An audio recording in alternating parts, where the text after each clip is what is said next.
What's up, guys? Denver Nuggets fan 2 back here again, here to talk about the Nuggets' past 4 or 5 games. Of course, we are now in the post-Carmelo Anthony era here in Denver. And the Nuggets have looked pretty good without Melo, as well as without Chauncey. It's still sad to see both those guys go.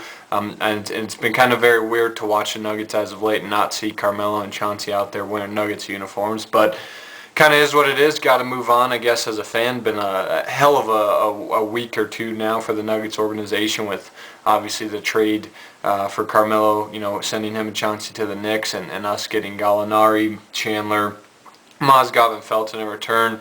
That deal being finalized. Definitely been a whirlwind of a lot of stuff surrounding this team the past couple weeks, past week or two, I should say. But the Nuggets have looked good, and I'm here to talk about the new look Nuggets, if you will, in the past 4 or 5 games that we've had in the post-Carmelo Anthony era. First of those 4 or 5 games was the Nuggets game against the Memphis Grizzlies. This was the day after we had completed the trade with the Knicks. We beat the Memphis Grizzlies 120-107. This was a great win for us. We moved to 33-25 with this win, and 23-7 at home. Big game for us, most importantly, to get a win in a big game like this was huge for us, especially shorthanded. Only had 8 or 9 guys suited up with the trade happening. And the Grizzlies are right on our heels for a playoff spot, so it was big to get a win over them, and we took it to them. I thought the Nuggets played like a team that was angry, played like a team that felt disrespected, and it definitely showed. I mean, we put a pounding on the Memphis Grizzlies in this game. We shot 49% from the field, 43% from the three-point line, and 72% from the free throw line. The Grizzlies, on the other hand, had a pretty sound day shooting the ball, 54% from the field, 40% from the three-point line. But really, what really killed them is they didn't start out very well and only shot 61% from the free throw line. That's pretty terrible, to be honest with you. The Nuggets did a lot of good things in this game. We had 28 assists. I thought we played team basketball all game, especially on the offensive end. 28 assists is great. That's just really sharing the ball, getting each other involved, and utilizing great ball movement. Had 13 steals. I thought we were very active defensively. Had 20 fast break points.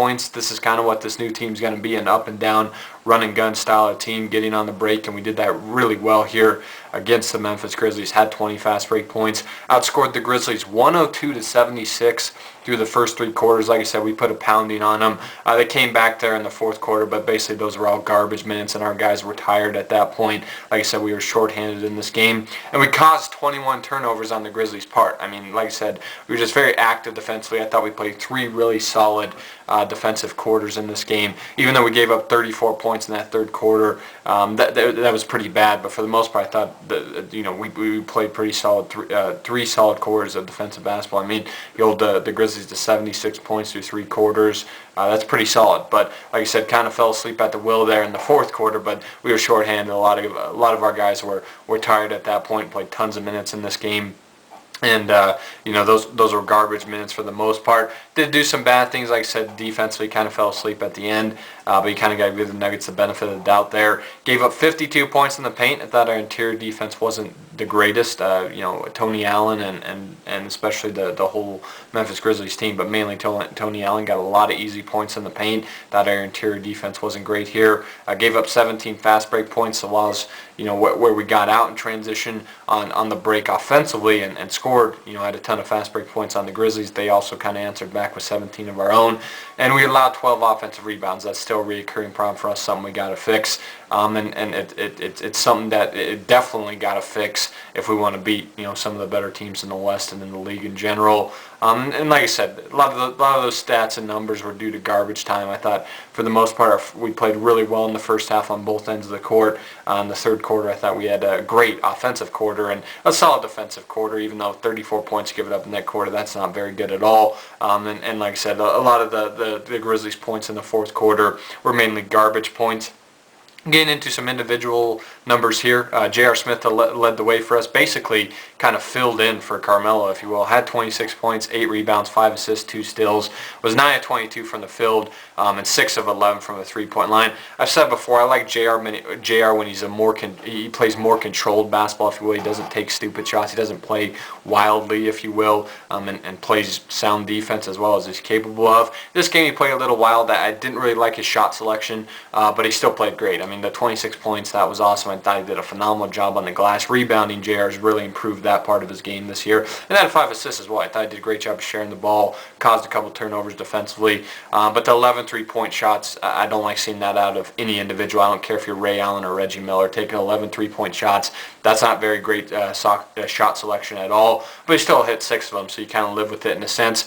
Ty had a great game, 21 points for Ty, 7 assists, 6 steals, 5 boards for him. Was 8 of 15 from the field, 1 of 4 from the three-point line, 4 of 5 from the free throw line. He's that change of pace type of guy. Got us out in transition, got us out on the break. His speed really led to the 20 fast break points that we scored. Had 6 steals, 7 assists, 5 rebounds. I mean, he had a little mini quadruple double going there. It was very efficient with 21 points, shared the ball well. The 6 steals are great. I thought he did a great job of really causing some problems for the Grizzlies offense. And did a solid job on the glass, 5 boards. Thought he shot the ball pretty solid. Would like to see him hit the 3 ball a little more efficiently, but still, I thought he played well. He got out on the break, had a lot of easy layups. Hit Mike Conley with a nasty crossover. Had some nasty hesitation moves in this game. He just looked great, and his finishing ability at the rim has continued to improve this year. And Aflalo had a great game as well, 21 points, 5 boards, 5 assists. I think him and Kenny Martin have really stepped up as somewhat the leaders of this team now with Melo and Chauncey gone. He was 7 of 12 from the field, only 3 of 7 from the three-point line, 4 of 6 from the free throw line, 7 3-pointers by one individual. I said it before with JR, when he took 11 this game. I don't like seeing 7 from one individual, but Aflalo usually takes pretty smart shots, and he was really good in this game, I thought, on both ends of the court. The Grizzlies, on the other end, I mentioned him earlier. Tony Allen led the way for them, 26 points, 8 boards out of him, 8 of 15 from the field. Got to the free throw line 14 times. That's just terrible officiating, to be honest with you. Tony Allen is not one of the marquee names in the NBA. He's a role player. For him to get to the free throw line 14 times, and some of the calls he was getting was ridiculous. But the guy was great. Most of his points were right at the rim. I thought he didn't shoot particularly well, but he got to the rim. That's why he scored 26 points. That's why he was 8 of 15 from the field. And a lot of his points were due to energy, getting offensive rebounds, getting putbacks, and then, of course, getting to the foul line.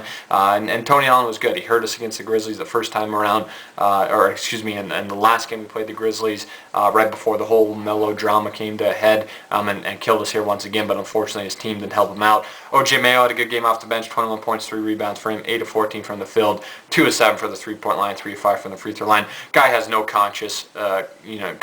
He really is just a shooter first and foremost. Guy just keeps shooting. Took some really horrible shots in this game. Didn't shoot well from the perimeter, but still had 21 points. I mean, was effective. But is a guy that I like OJ Mayo. I think he's a solid player, but I've always thought he's one of the more overrated players to come out of college and in the NBA, and he kind of proves that point when he's coming off the bench for the Grizzlies, and he's not starting over a guy like a Tony Allen, I believe. And Zach Randolph, he had a really poor game. I thought Kenyon Martin, you got to give him credit. He really stepped up in this game. His defense was phenomenal. Held Zach Randolph to only 12 points, 8 rebounds, and caused 5 turnovers on his part. Was 6 of 10 from the field, though. I thought he was pretty solid, but like I said, most of his points came in garbage time. We did a great job, for the most part, of keeping him off the offensive glass, and I thought Kmart's defense was great all night on Zach Randolph. Really got physical with him, and really just took it to him. I mean, really, I thought played with great intensity defensively. Did Kmart, handled him well in the post. And like I said, really got physical with Zach Randolph, which I don't think Zach Randolph liked. So good game for us. Like I said, fell asleep at the end of the game, but that was due. I mean, a lot of our guys were playing upwards of 38 to 40 minutes, and we were shorthanded. So that was a great win. Moved to 33 and 25 with the win, and it was great to see the Nuggets on altitude while watching the game, seeing the Nuggets introduce Danilo Gallinari, Raymond Felton, Wilson Chandler, Timothy Mozgov, the new players we got in this whole Melo deal, and the crowd giving them a standing ovation. It was a real awesome moment, and it was a great game for us, and it was great to see the game, this game that we got a big W and end in a way, seeing the new guys introduced and getting a standing ovation. So good win for the Nuggets. Moved to 33 and 25 with this win.